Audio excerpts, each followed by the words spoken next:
Assalamualaikum warahmatullahi wabarakatuh. Halo teman-teman, kita hari ini mereview baterai basah ya teman-teman, dan baterai kering. Teman-teman minta saya mengisi oli bercampur air zur. Ini aku pulang dari kebun ya teman-teman. Baterainya lemah semua karena untuk penyemprotan menghidupkan tangki semprot ya teman-teman. Begini ya, kita akan menguji terus-menerus tentang korosis atau tidak. Saya berbagi untuk teman-teman sih, kalau aku sudah lama memakainya ya teman-teman. Ini aki basah, akan kita kuras dan kita perhatikan lewat panci ini, apakah ada endapan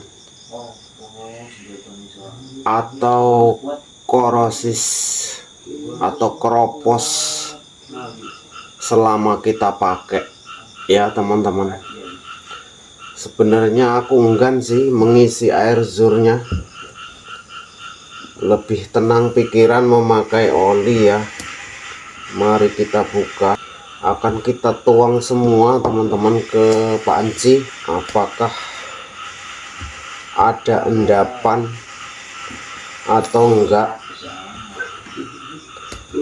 Karena oli 2 tak ini mengandung zat pembersih ya teman-teman, dan selama pengecasan itu tidak panas tinggi ya teman-teman, hangatnya itu tidak seberapa, dan aku tidak pernah mengalami aki kembung ya teman-teman, melembung.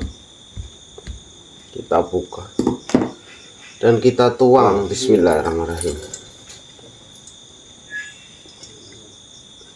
Jadi selama pengecasan itu tidak hangat kuat ya teman-teman, tapi buktinya ya normal. Aku isi oli normal banget, tidak ada pengurangan daya simpan setrum. Setelah kita cas, penguapan gelembung ya normal.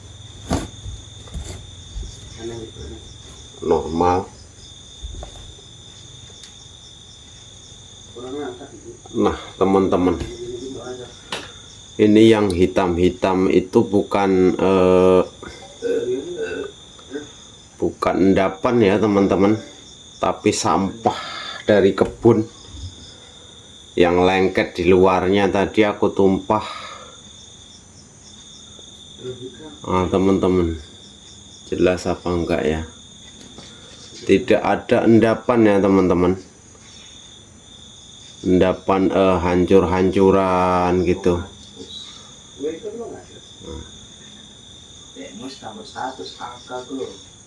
Tidak ada endapan sama sekali. Ini sampah, ini laron, nyamuk yang ada teman-teman ya. Tetap normal. Elektrolit oli. Ini gelembungnya, kelihatan gelembungnya teman-teman ya.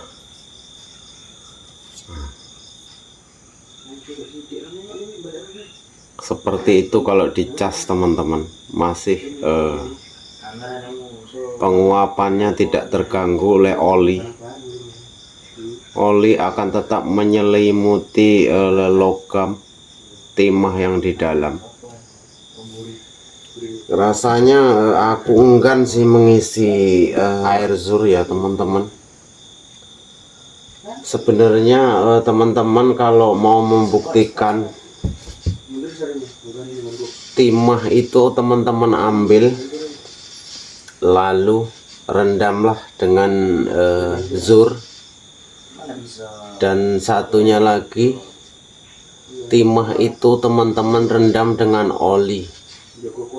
Nanti mana yang ada jamurnya ya teman-teman, mana yang korosis.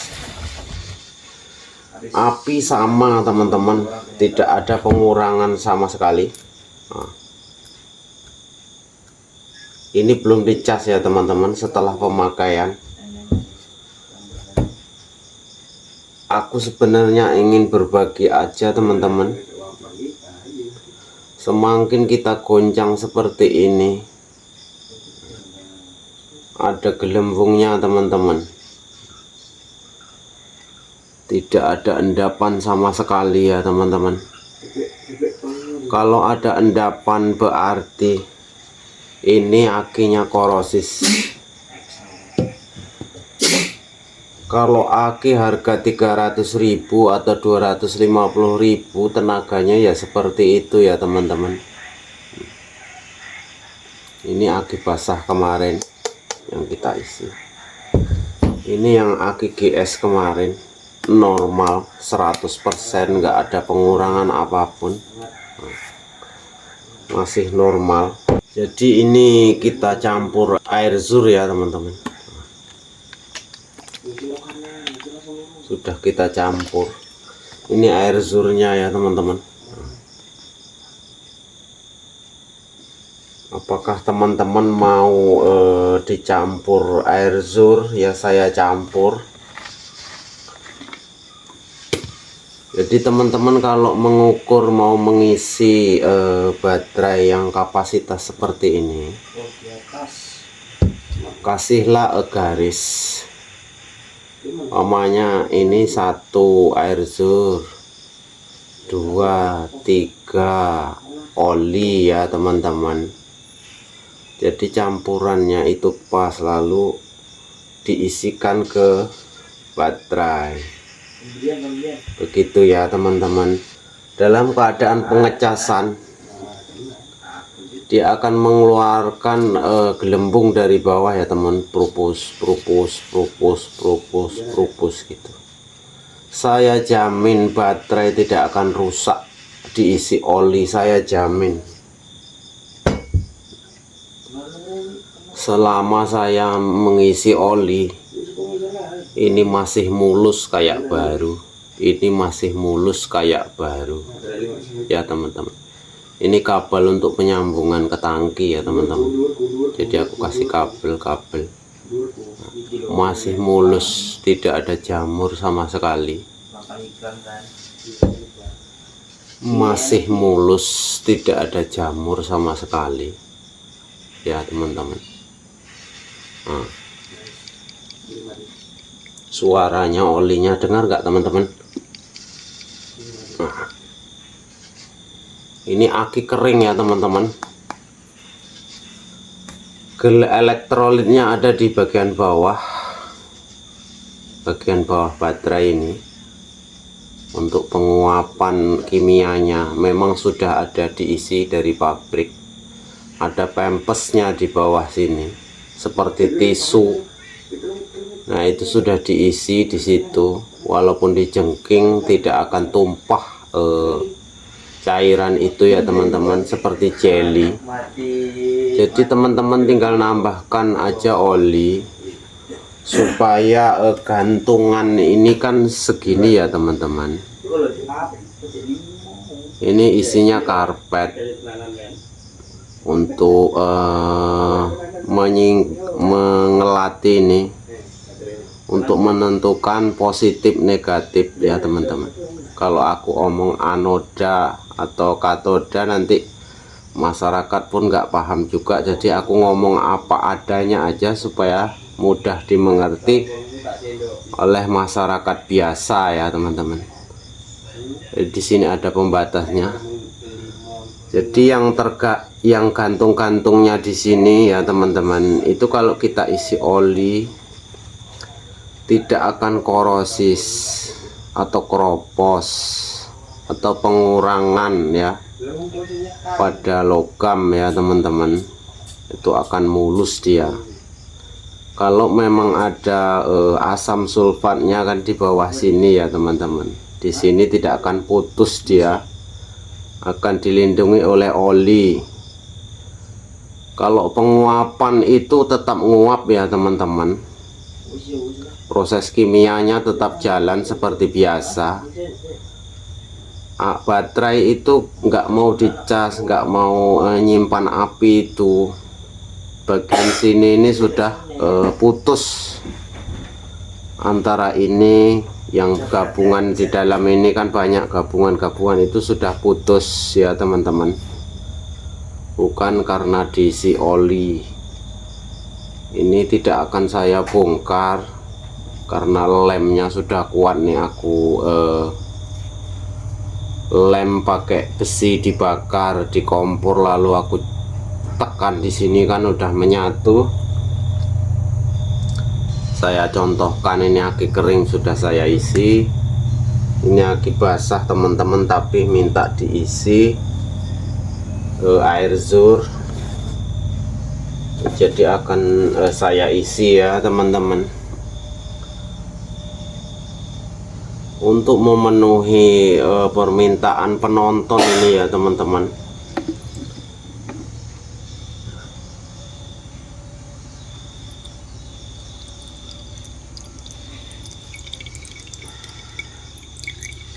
Nggak usah banyak-banyak ya teman-teman, pokoknya yang penting aku isi.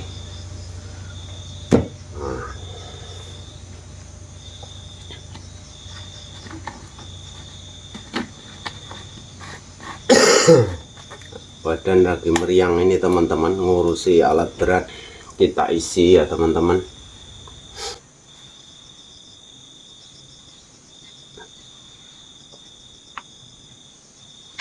Pokoknya kalau baterai itu alat di dalam komponennya tidak putus, hubungan arusnya itu tidak putus, aku jamin teman-teman pasti nyimpen api. Kalau untuk aki basah yang sudah terisi air zur, ya dibuang separuh lalu diisi oli juga bisa. Dibuang sekalian, dibersihkan air akinya, air zurnya, diisi oli juga bisa. Ukuran aki 12 volt ya 12 volt gitu. Cuman kita memakai oli ini komponennya tahan lama. Saya tunggu teman-teman infonya yang sudah mengisi oli, tolong kabari aku, baik baterai baru atau aki baru atau aki lama ya teman-teman. Jadi teman-teman itu kalau ngabari keberhasilannya, aku pun ikut seneng ya teman-teman, karena aku banyak menggunakan baterai untuk bekerja di kebun ya teman-teman, penyemprotan, untuk penerangan di gubuk ya teman-teman, menggunakan PLTS juga. Untuk motor, aku punya motor 4 itu menggunakan baterai semua teman-teman. Saya tidak membahas tentang kandungan oli ini ya teman-teman. Saya tahu kandungan oli apa-apa aja tahu, tapi membahas tentang kebermanfaatannya aja ya teman-teman. Anak-anak kelas 12 itu sudah belajar tentang ini. Kita cas teman-teman ya. Kalau nggak masuk kita banting di sini. Masuk nggak teman-teman?